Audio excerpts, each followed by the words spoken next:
नमस्कार, पॉलिटिकल बाबा में आपका स्वागत है। मैं हूं मनोरंजन भारती। आज चर्चा करेंगे G20 पर राष्ट्रपति ने जो भोज दिया था उन पर जो नेता आए, खासकर इंडिया गठबंधन के, उसको लेकर के जो विवाद अधीर रंजन चौधरी ने उठाया है उसको लेकर के। सबसे बड़ा सवाल ये है कि अधीर ममता बनर्जी को लेकर के इतने अधीर क्यों हो जाते हैं। विवाद ये है कि राष्ट्रपति महोदय ने दिया, भोज का आयोजन किया, सब मुख्यमंत्रियों को उसका निमंत्रण भेजा गया। नीतीश कुमार बिहार से आए, झारखंड से हेमंत सोरेन आए, ममता बनर्जी बंगाल से आई, चेन्नई से आए स्टालिन साहब। ये चारों जो है इंडिया ब्लॉक के मुख्यमंत्री गए भोज में। कांग्रेस से केवल एक मुख्यमंत्री आए, हिमाचल प्रदेश के सक्खू साहब। बाकी 3 मुख्यमंत्री, कर्नाटक के मुख्यमंत्री, राजस्थान के मुख्यमंत्री और छत्तीसगढ़ के मुख्यमंत्री, उन्होंने व्यस्तता का बहाना बना करके वो बैठक में नहीं आए। सबको मालूम है इसकी वजह क्या है। इसकी वजह ये है कि कांग्रेस अध्यक्ष मल्लिकार्जुन खड़गे, जो कि राज्यसभा में लीडर ऑफ अपोजिशन है, यानी विपक्ष के नेता हैं, उनको निमंत्रण नहीं दिया गया था, इसलिए कांग्रेस पार्टी नाराज बताई जाती है। अब सबसे पहले बात करते हैं ममता बनर्जी जो आई भोज में, उसको लेकर के पश्चिम बंगाल से कांग्रेस के अध्यक्ष, प्रदेश अध्यक्ष अधीर रंजन चौधरी, जो कि लोकसभा में भी कांग्रेस के नेता हैं, विपक्ष के नेता नहीं है, उनको वो ओहदा नहीं मिला है, लेकिन सबसे बड़ी पार्टी के नेता हैं। उन्होंने एक बाकायदा प्रेस कॉन्फ्रेंस करके कहा कि आसमान नहीं टूटता यदि ममता बनर्जी नहीं आती, महाभारत अशुद्ध नहीं हो जाता यदि वो नहीं आती, कुरान अपवित्र नहीं होता।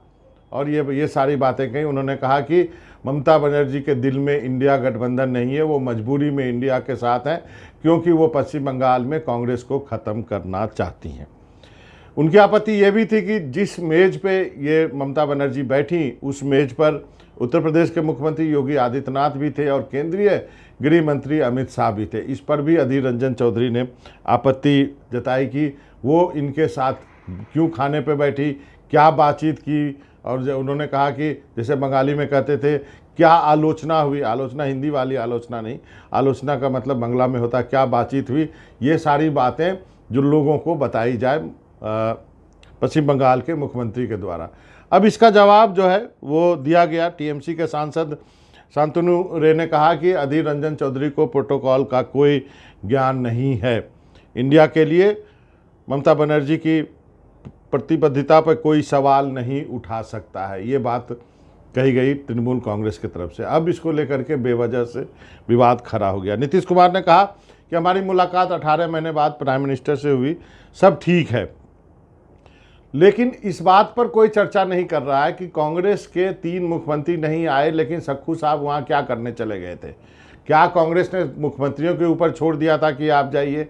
यदि मुख्यमंत्रियों पे छोड़ दिया गया था तो हिमाचल के मुख्यमंत्री क्यों चले गए? इसके पीछे कई तरह की बातें कही जा रही है। एक बात ये कही जा रही है कि चूंकि हिमाचल में अभी जो आपदा आई है, उसके बाद उनको सख्त केंद्रीय जो है मदद की ज़रूरत है, तो उसके लिए सक्खू साहब आए। सक्खू साहब अभी कुछ 1 महीने पहले और लगातार जो है वो दिल्ली आते रहे, प्रधानमंत्री से उन्होंने मुलाकात की थी और राष्ट्रीय आपदा घोषित करने की बात उन्होंने कही थी। जो कुछ हिमाचल में हुआ है, एक विशेष पैकेज की बात कही है कि उनको एक विशेष पैकेज मिलना चाहिए, क्योंकि उनका कहना है कि 12,000 करोड़ का नुकसान पहुंचा है। इस पर कोई टिप्पणी नहीं है किसी भी तरह से। कांग्रेस ने भी कहा कि हमने मुख्यमंत्रियों पे छोड़ दिया था। अब सबसे बड़ी बात उठती है कि इतने अधीर इसलिए हो गए थे कि शायद उनको लगा कि कांग्रेस का कोई नहीं गया, उनके नेता नहीं गए, लेकिन जो ममता बनर्जी चली गई और लाइमलाइट में वो रही हैं। ये बंगाल की अंदरूनी की राजनीति है और यही राजनीति जो है इंडिया गठबंधन, जो विपक्ष का गठबंधन है, यही इस गठबंधन की सच्चाई भी है कि नेता के, इस तरह के नेताओं, प्रदेश नेताओं के बयान आपको लगातार हर मुद्दे पर मिलते रहेंगे। ये G20 के लिए राष्ट्रपति का भोज था जिसमें सबको आमंत्रण गया था, बहुत लोग आए, बहुत लोग नहीं आए, लेकिन इसको लेकर के इस तरह से राजनीति अधीर रंजन चौधरी को नहीं करना चाहिए। ये पहला मौका नहीं है कि अधीर रंजन चौधरी ने इस तरह से बेतुका बयान दिया हो। राष्ट्रपति को लेकर भी जो है एक बयान दे दिया था, बाद में माफ़ी मांगी थी। अभी जो है संसद के सत्र में उन्होंने एक बार फिर बयान दे दिया था। उसके बाद उस पर एक कमेटी बन गई थी, वहाँ पे उनको छूट दी गई कि क्योंकि वो विपक्ष के नेता हैं, पीएसी के अध्यक्ष होते हैं, जो पार्लियामेंट की कमेटी है। तो हर बार वो इस तरह के बयान देते हैं, बचते जा रहे हैं, लेकिन कब तक बचेंगे वो बताना मुश्किल है, क्योंकि इस बार का बयान जो है बहुत सारे लोग ये मानते हैं कि बैड टेस्ट में है, खराब टेस्ट में है, क्योंकि ये G20 का मामला था, अंतर्राष्ट्रीय मामला था, उनको इस ढंग से बयानबाजी नहीं करनी चाहिए। लेकिन इसलिए तो हमने आपको बताया कि अधीर इतने जल्दी अधीर क्यों हो जाते हैं। पॉलिटिकल बाबा में इतना ही। मनोरंजन भारती को इजाज़त दीजिए। नमस्कार।